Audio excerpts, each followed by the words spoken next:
So I'm really curious because I know you teach this concept known as the three C's. So, what are the three C's and where does this concept come from?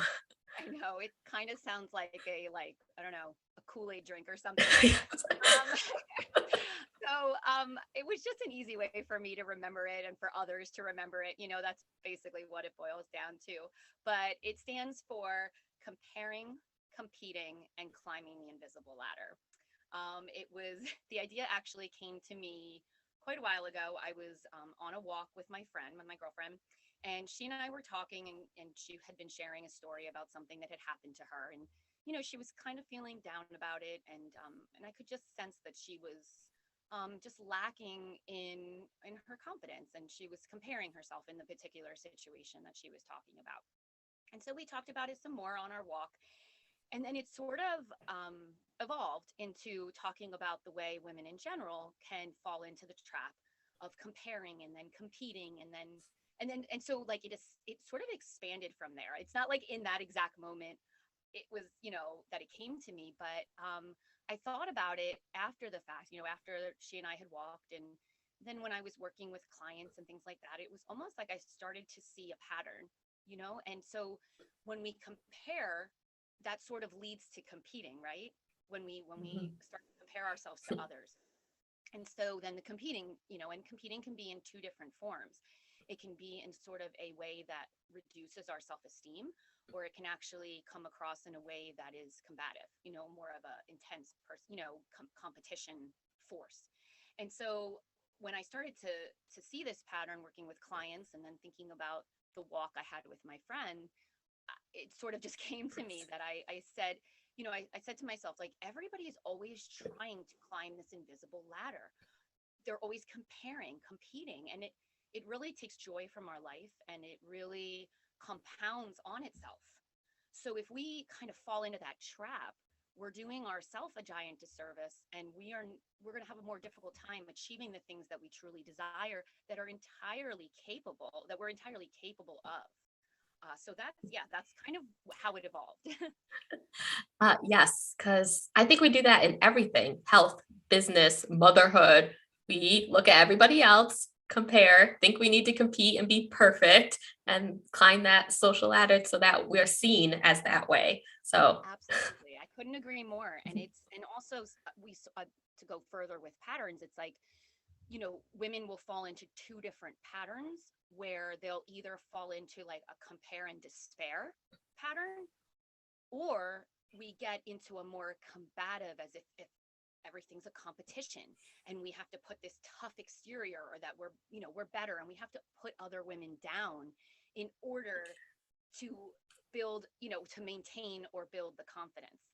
And so it's upsetting, instead of just cheering each other on and really feeling confident in who we are and what we're good at in our zone of genius, or whatever phrase you want to use. We fall mostly into that compare, compete, and then the climbing the invisible ladder is something that's sort of conscious and subconscious. It we're ingrained at such a young age to achieve, but we're not taught how to enjoy what we're living in right now, because chances are what you're living in right now you used to be trying to achieve. And so that's sort of, like I said, that's where it came from, and it's what I really try to help my clients with, realizing we're always going to want to achieve more. That's healthy and normal, but it's also important to enjoy what you're achieving now, and then also to have faith in yourself, and that what and who you are is perfectly wonderful. yes, take time to celebrate how far you've come and where you are right in this moment. Yes. Absolutely, I couldn't agree more. So, most of my listeners are podcast hosts or they want to start a podcast. Do you have some examples of how the three C's might be holding them back from achieving their goals? Absolutely, absolutely. We'll start with comparing. So comparing could look like imposter syndrome. We hear a lot about that right now, Mhm. a lot of examples of that out in the world, and it is a definite thing. I think social media contributes to that. It's just we're inundated with examples of things in our niche or what we're trying to do. And chances are when we when we decide to do something, we're going to see it everywhere, and that's perfectly normal. But that also will cause imposter syndrome. Also, failure to launch, that famous phrase, right? So many times we have the drive, we have the thoughts, we have the passion, but we just can't launch it.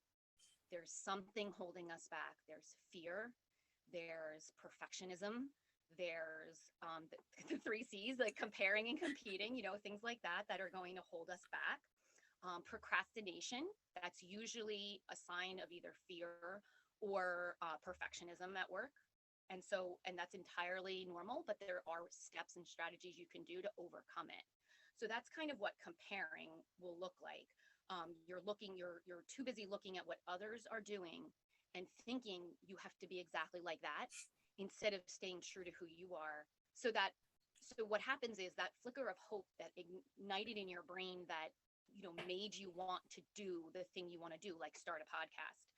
If you are too busy trying to be like other people, you are not going to show up as your authentic self. And so that's where the competing comes in. If you're trying to match the tone, the content, the vibe of another podcaster, you are not showing up to the world as yourself and delivering the content that you originally had the idea for. People want to know fresh perspectives. They want to know fresh ideas. They don't want to know something they've already heard somewhere else. So I think that's the big hurdle to overcome to get out of that 3C trap, is to know you need to spend time focusing on your story or your purpose that you want to portray to the world, or that you want to get out in the world, serve them and give them that valuable information in your own way. And so a lot of times I think, not just in the podcasting world, but in all over, in every role you can think of, people are trying to emulate someone else, which is a compliment. But then really what they're just doing is more of the same, and nobody wants that. So I think it's important when you're starting out, sorry, excuse me, to think of what matters to you, keep your eye on the goal that you're trying to achieve, and then appreciate what you have done right now. So in terms of climbing the invisible ladder, instead of looking ahead saying, I need to release one podcast a week like somebody else in my niche, praise yourself for the fact that you started. You bought the microphone, you bought the equipment, you planned out your first maybe 4 podcast episodes. You're focus on every step you take, because it's a step forward in the direction that you're meant to be going. And everybody was in your place at one time or another. So never compare yourself or compete with somebody else. They have a different story. They have a different set of circumstances. They had a different vision, possibly. You don't know what somebody else has and how they got there. And so it's really important, if you really want to reach your goal of being a successful podcaster, you have to make sure that you're appreciating every step of the journey, because nobody ever said great things were easy. If they were, if it was easy, everybody would be a famous podcaster or, a famous influencer or a CEO of a big corporate company. Success is not easy. And so, when we fall into the 3C's trap, we're doing ourselves a disservice, and we are absolutely slowing down the progress that we could make towards our goal.